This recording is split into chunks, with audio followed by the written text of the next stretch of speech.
અને ન માત્ર હાલાર પણ અલગ અલગ જિલ્લાઓને સૌરાષ્ટ્રના મેઘરાજાએ આજે ધમરોળી નાખ્યા છે। પછી એ જામનગર હોય, દ્વારકા હોય, અલગ અલગ જિલ્લાઓની અંદર મન મૂકીને મેઘરાજા વરસ્યા છે। પોરબંદરની વાત કરીએ, પોરબંદર શહેરની અંદર પણ ધોધમાર વરસાદ વરસ્યો હતો। ઘણા લાંબા સમયથી અહીંયા વરસાદની આશ ખેવના હતી અને આજે મેઘરાજાએ જાણે બધી જ કસર પૂરી કરી દીધી હોય। પહેલા જ વરસાદની અંદર એમ ધોધમાર વરસાદ વરસ્યો, પછી શું ગામ ને શું શહેર। આ દ્વારકાના દ્રશ્યો કે જ્યાં આગળ દ્વારકાની અંદર કલ્યાણપુર, ખંભાળિયા, આ બધી જ જગ્યાએ મેઘરાજા મન મૂકીને વરસ્યા છે। જો કે દ્વારકાની અંદર આજે હવામાન વિભાગ દ્વારા રેડ એલર્ટ આપવામાં આવ્યું હતું અને લગભગ 1.5 થી 2 ઇંચ જેટલો વરસાદ દ્વારકા જિલ્લાની અંદર સાર્વત્રિક નોંધાયો છે।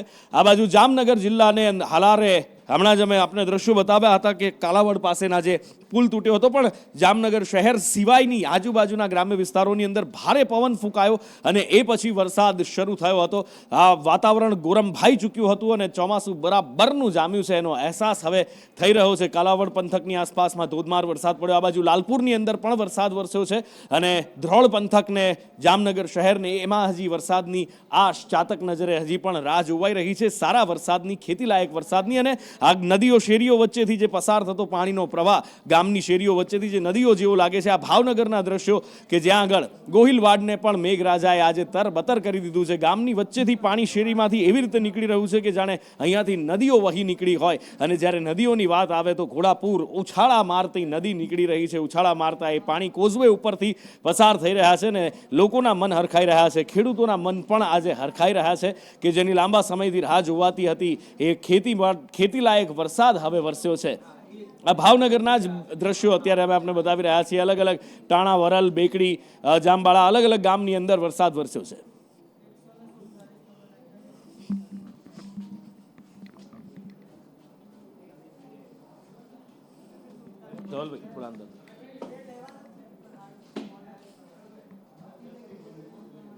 દ્વારકાની વાત આવે અને દ્વારકા નગરીને કેમ ભૂલી શકાય, અને એમાં પણ ગોમતી ઘાટ કે જ્યાં આગળ જ્યારે ચોમાસામાં દરિયો ગાંડો તૂર થયો હોય અને ગોમતીના ઘાટ ઉપર ઉછળતા એ મોજા, એ અદ્ભુત આહલાદક દ્રશ્યો જોવા મળતા હોય છે। કેવો અદ્ભુત નજારો આજે જોવા મળ્યો, અનિલ લાલ પાસેથી જાણીએ।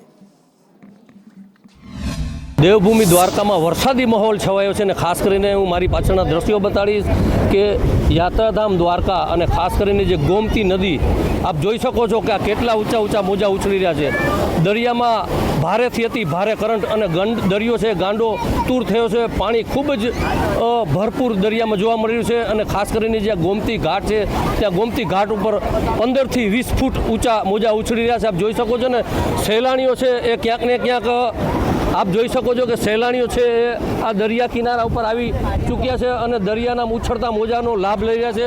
આપ જોઈ શકો છો કે આ કેટલી ઊંચાઈમાં મોજા ઉછળ્યા છે અને યાત્રિકો જે સહેલાણીઓ છે આ મોજાની આનંદ લઈ રહ્યા છે।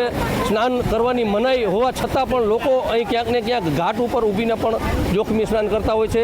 હાલના આ દ્વારકા ગોમતી ઘાટના સંદેશ ન્યૂઝના ગ્રાઉન્ડ ઝીરો રિપોર્ટ ઉપરથી આપને દ્રશ્યો બતાડીશ। હું અન્ય પણ મારી સાથે દેખાડીશ કે જે આ ગોમતી ઘાટનો વિસ્તાર છે આપ જોઈ શકો છો કે કેટલી સંખ્યામાં જે બહારથી આવીને સહેલાણીઓ ભરપૂર લાભ રહે છે। સિક્યુરિટી પણ છે, લોકોને ન નાહવા માટેના જે એક સૂચન પણ આપી દેવામાં આવે છે અને ક્યાંક ને ક્યાંક જિલ્લા એસપીની સૂચના મુજબ હાલમાં ચુસ્ત પોલીસ બંદોબસ્ત અહીં રાખવામાં આવે છે ને આપ જોઈ શકો છો છતાં પણ સહેલાણીઓ છે એ દરિયાના ઊંચા મોજા જે ઉછળી રહ્યા છે એમનો લાભ લઈ રહ્યા છે અને હાલમાં દરિયામાં ભારે કરંટ અને ગોમતી ઘાટમાં 15 થી 20 ફૂટ ઊંચા મોજા ઉછળી રહ્યા છે ને સહેલાણીઓ છે દ્વારકામાં આવીને હાલનો જે નજારો છે એને ભરપૂર લાભ લઈ રહ્યા છે।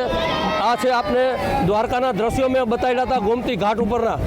સંદેશ ન્યૂઝ, અનિલાલ, દ્વારકા।